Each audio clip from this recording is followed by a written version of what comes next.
મિત્રો કેમ છો તમે બધા મજામાં છો ને? તો ફરી એક નવા બ્લોગ સાથે આપણે આવી ગયા છીએ। તો અત્યારે દિવાળીનો ટાઈમ છે, વેકેશન ચાલે છે, તો હું અત્યારે નીકળી ગયો છું રાજસ્થાન જવા માટે અને હું અત્યારે છું સુરતના રેલવે સ્ટેશન ઉપર અને હું તમને રાજસ્થાન બતાવવાનો છું। તો તમે આ વિડીયોમાં બન્યા રહીજો અને લાઇક શેર અને સબસ્ક્રાઈબ કરી દીજો જેથી કરીને અમારા નવા વિડીયો તમારા થકી પહોંચ્યા કરે।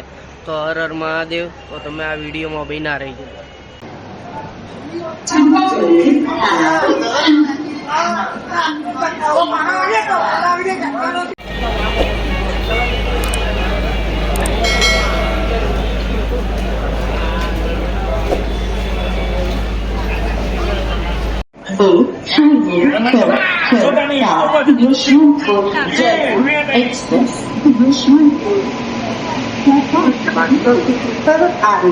कृपया ध्यान से गाड़ी संख्या 206667 यशवंतपुर जयपुर एयरपोर्ट को जाने वाली platform train number 207 Yeshwantpur Yesvantpur.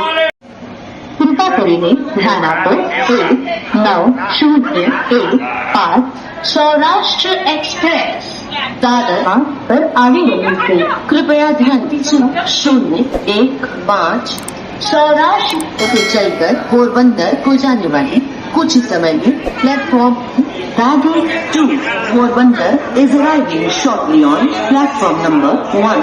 Thank you.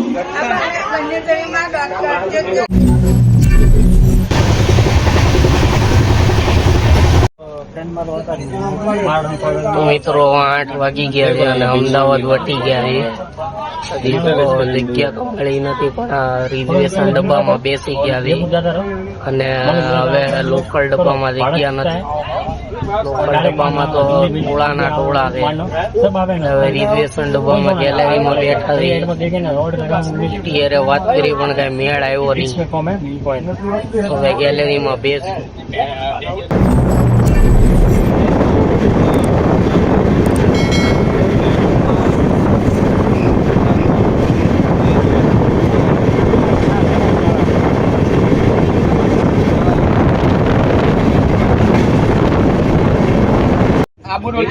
મિત્રો 10 વાગી ગયા છે સાંજના અને ટ્રેનમાં તો બેઠા થઈ પણ ટ્રાફિક ના કારણે ટિકિટ મળી નથી રિઝર્વેશન ની, એટલે રિઝર્વેશન ના ડબ્બામાં બેસી ગયા છે કારણ કે જનરલ ડબ્બામાં જગ્યા નથી એટલે રિઝર્વેશન ના ડબ્બામાં બેસી ગયા છે। હવે ટીટી આવે ત્યારે બગાડે છે, કઈ વાંધો નથી। અમે સવારે રામદેવરા રણુજા અમે પહોંચવાના છીએ સવારે 7 વાગે અને રામદેવરા રેલવે સ્ટેશન થી રણુજા તમારે જવું હોય તો તમે રામદેવરા થી રણુજા 1.5 કિલોમીટર જાય છે, વધારે નથી રાતું બસ। 1 लाख पब्लिक ना आवा दे, 1 लाख से ऊपर जाए ना तो यार राष्ट्र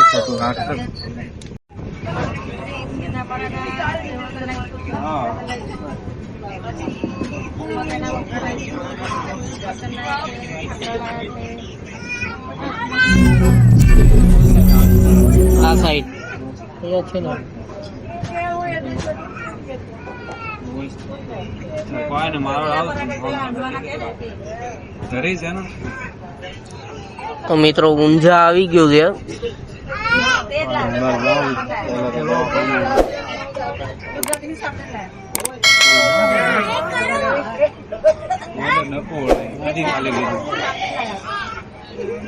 તમારે અહીંયા ઉતરવાનું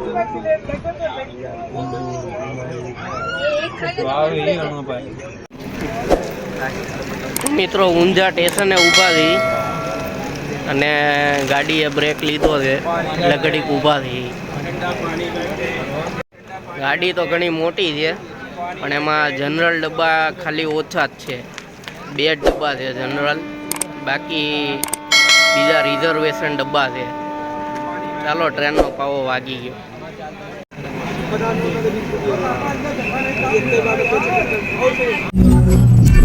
તો મિત્રો ઊંઝા રેલવે સ્ટેશન થી ગાડી ઉપડી ગઈ છે।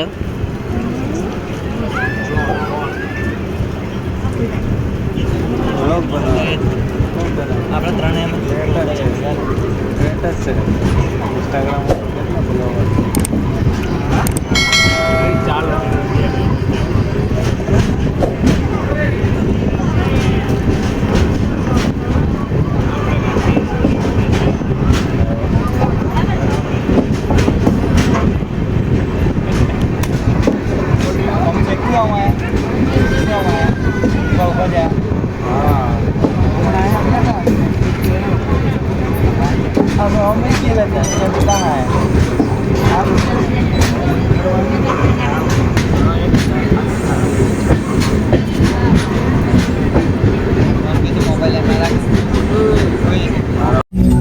તો મિત્રો રાતના 11:30 થયા છે અને આબુ રોડ ઉપર ઊભી છે ટ્રેન અને જંગલની વચ્ચે ઊભી છે અને 42 ડબ્બાની ટ્રેન છે.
Welcome to Rajasthan.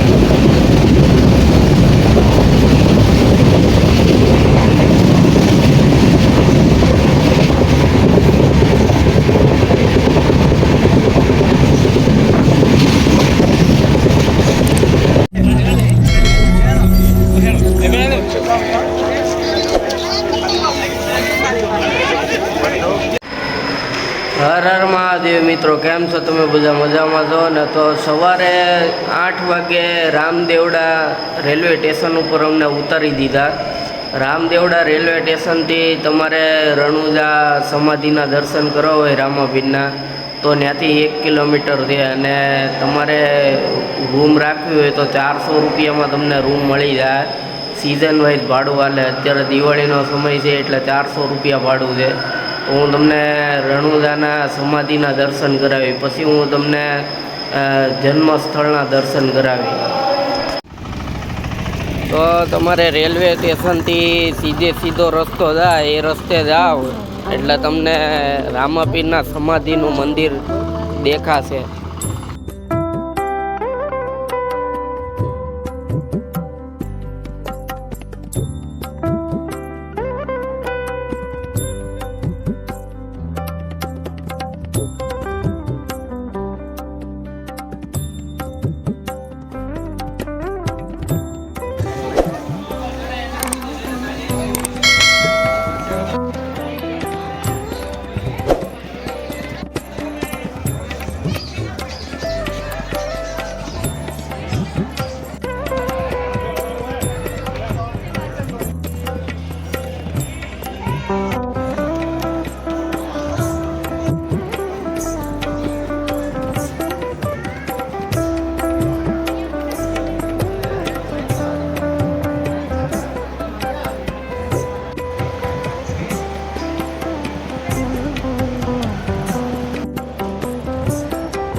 મિત્રો આ રણુજા રામાપીરની જે સમાધિ છે એ સ્થળ છે અને તમે એના દર્શન કરો અને આ જગ્યા પણ બહુ મોટી છે.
हाँ थोड़ा दर्शन करते रहे भगत सिंह डालीलाल की समाधि 14 वर्ष की उम्र में.